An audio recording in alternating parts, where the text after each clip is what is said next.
Winds of change के इस नए एपिसोड में आप सब लोगों का स्वागत है।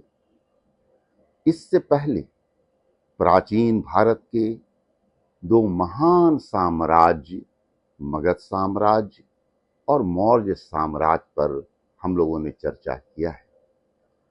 आज जिस साम्राज्य की बात हम करने जा रहे हैं वो तीसरा साम्राज्य है जो बिहार में ही उन्नति के शिखर पर पहुंचा। हम देखते हैं कि मगध साम्राज्य की राजधानी पाटलिपुत्रा थी, फिर मौर्य साम्राज्य की भी राजधानी पाटलिपुत्रा और फिर गुप्त साम्राज्य की भी राजधानी पाटलिपुत्रा थी।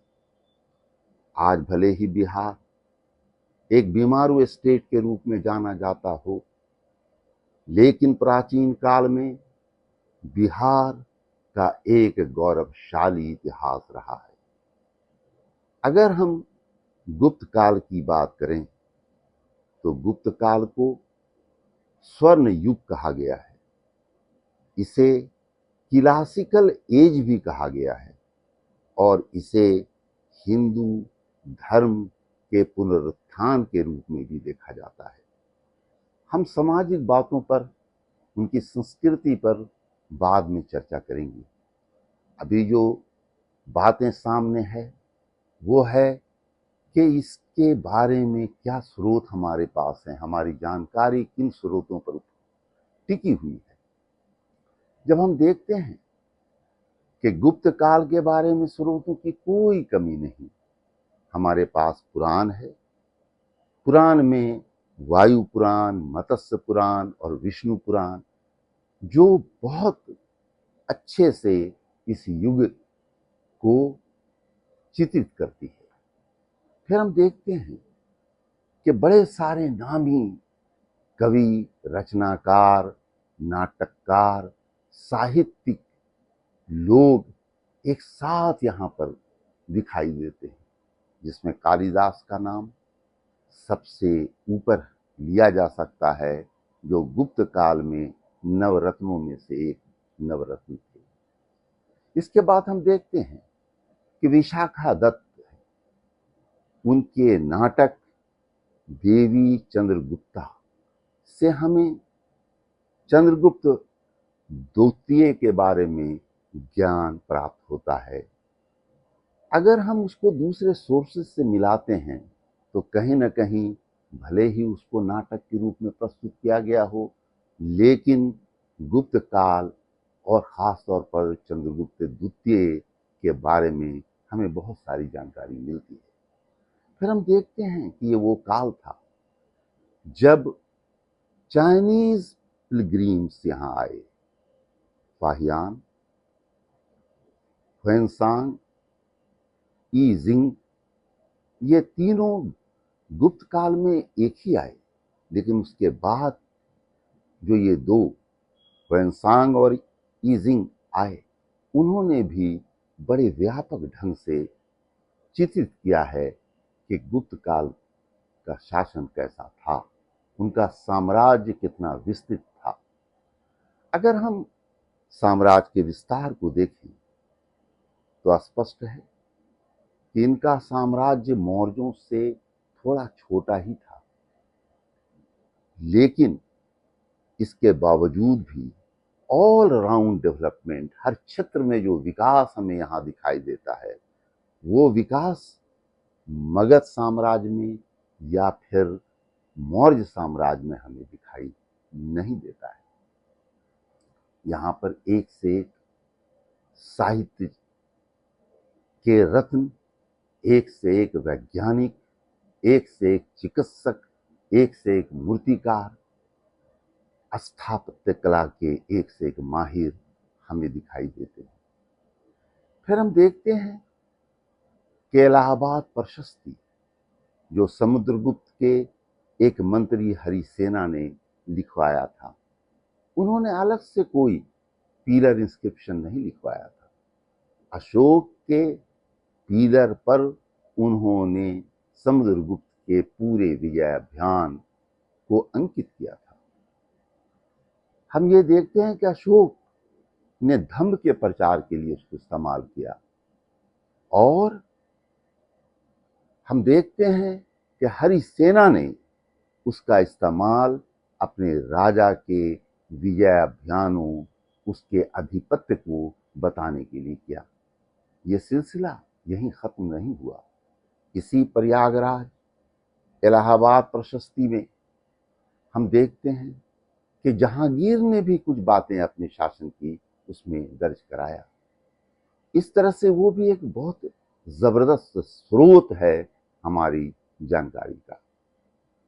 अगर हम ई जिंग की बात करते हैं तो उनके व्यवरा से, वृत्तांत से ये हमें पता चलता है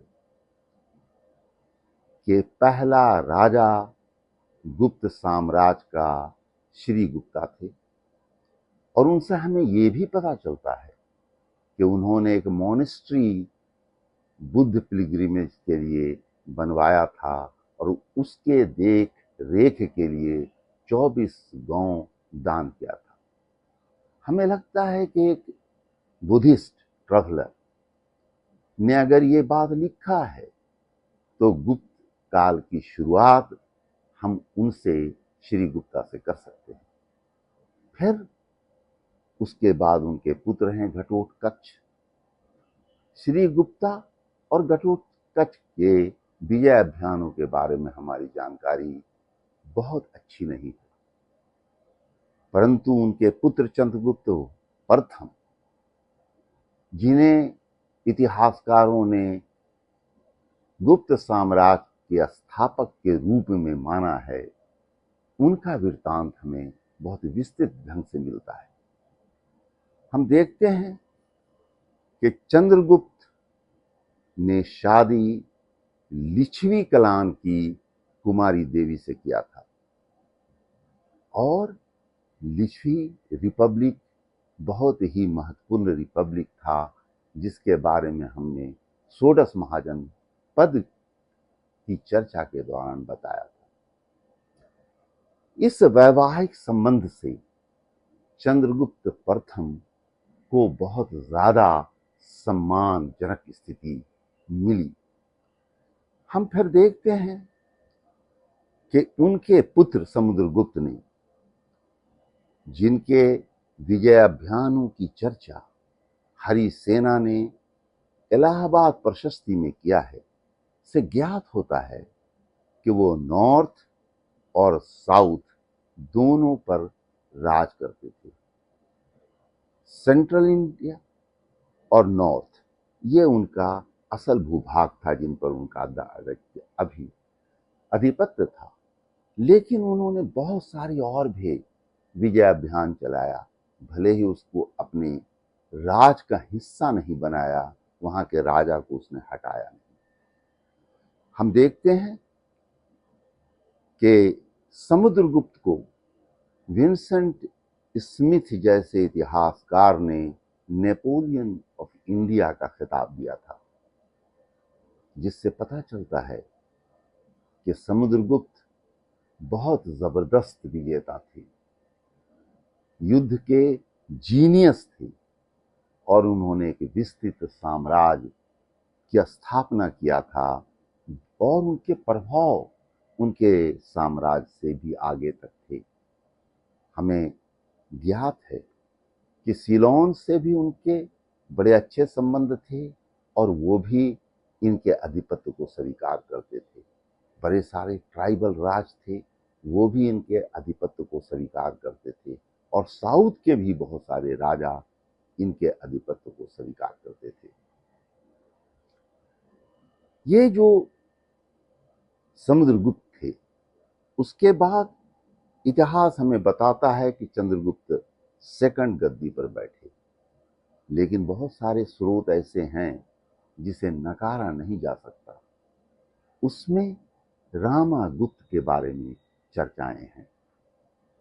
अगर हम विशाखा दत्ता के देवी चंद्रगुप्ता नाटक को पढ़ें तो हमें पता चलता है कि रामागुप्त को शका से हारना पड़ा और इस हार के बाद शका किंग ने उनसे उनकी पत्नी को अपने शयन कक्ष में भेजने का आदेश दिया, जिससे क्षुब्ध होकर चंद्रगुप्त सेकंड नारी वेश में उनके शयन कक्ष में गए और उन्होंने सका किंग की हत्या कर दी।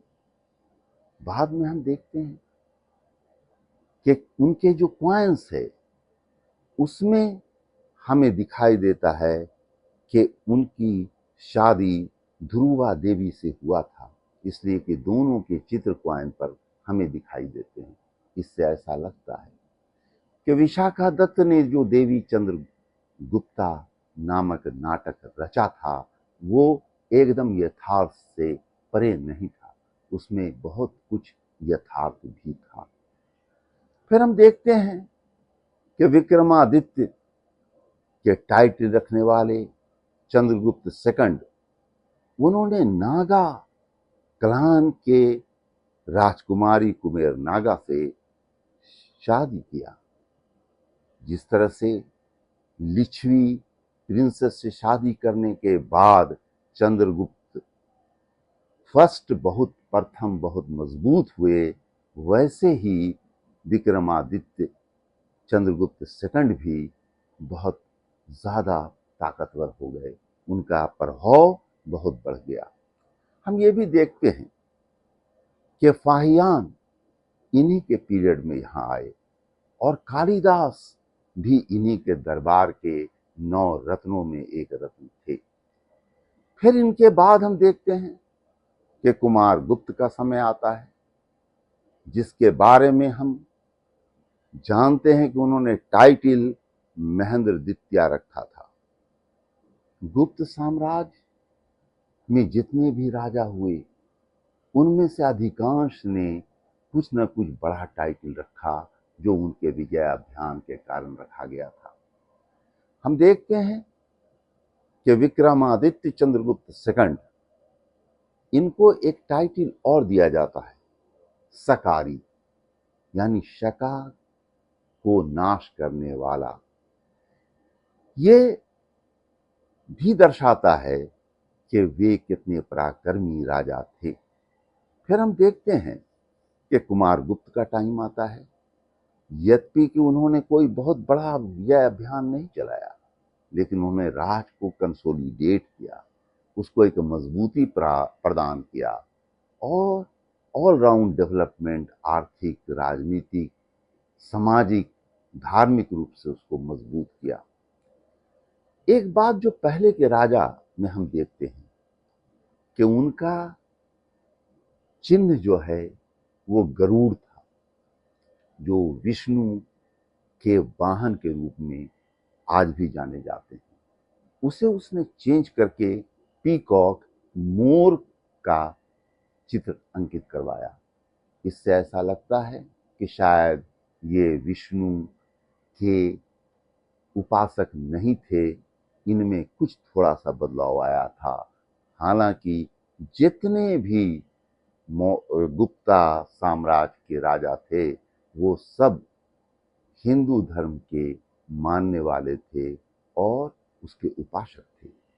फिर हम देखते हैं कि एक और बड़ा नाम हमारे सामने आता है, जिसको कहते हैं अस्कंदगुप्त। अस्कंदगुप्त की सबसे बड़ी उपलब्धि ये थी कि हूनों ने जब आक्रमण किया, जो भारत के उत्तर पश्चिम की दिशा से आते थे, तो इन्होंने उसको रिपल्स किया, उनको भारत की जमीन पर प्रवेश नहीं करने दिया। और अस्कंदगुप्त ने भी एक टाइटल रखा था, विक्रमादित्य, जिस तरह से चंद्रगुप्त द्वितीय ने भी अपना टाइटल विक्रमादित्य रखा था। फिर हम देखते हैं कि जिस तरह से हर साम्राज्य का उदय होता है, जब उनको एक योग्य शासक मिलता है और फिर जब वो योग्य शासक नहीं रह जाते तो फिर उसका पतन होता है। Rise and fall of the empire, ये पूरी दुनिया में देखी जाती है। गुप्त साम्राज्य भी इसका अपवाद नहीं था। गुप्त साम्राज्य में जो शासकीय वर्ग के लोग थे, वो गद्दी के लिए लड़ने लगे। आपस के वैमनस्य ने न सिर्फ केंद्रीय शक्ति को कमजोर किया, बल्कि उनके आसपास जो क्षत्रिय शक्तियां थीं, जो छोटे मोटे राजा थे, जिन्होंने उनके आधिपत्य को स्वीकार किया था, वो भी अब स्वतंत्र होने लगे। इसी बीच हम देखते हैं कि हून का फिर आक्रमण होता है, और यह आक्रमण हून के राजा टोरामन और उसके पुत्र मिहिरा कुला के समय होता है, और जिससे ये पतन की जो शुरुआत हुई थी आपसी विवाद से, गद्दी के लिए झगड़े से, वो और भी पूरा हो जाता है।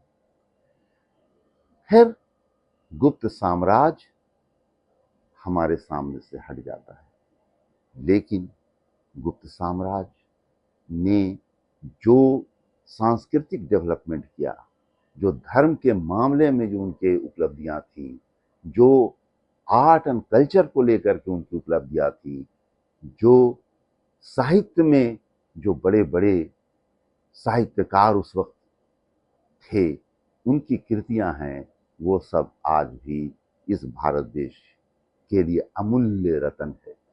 धन्यवाद। जोहार।